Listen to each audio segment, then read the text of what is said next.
Ito mga tol, isang pulis ang nasugatan dahil nga sa pagresponde niya dito sa isang nag-aamok, no?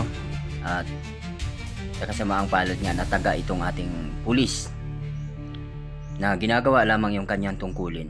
Kaya dapat lang talaga pagka ganyang nalalaban at nalalagay sa alanganin yung ating mga kapulisan,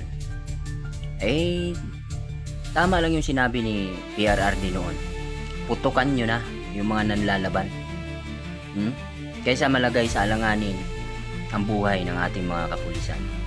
Alam naman natin na napakahirap ng trabaho ng isang pulis.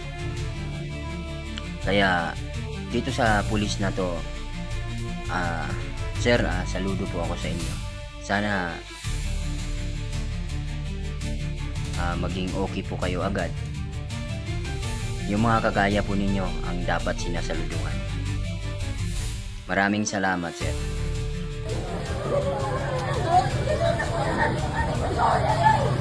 Dito ating makikita mga tol, putol talaga yung kamay niya, hawak-hawak niya.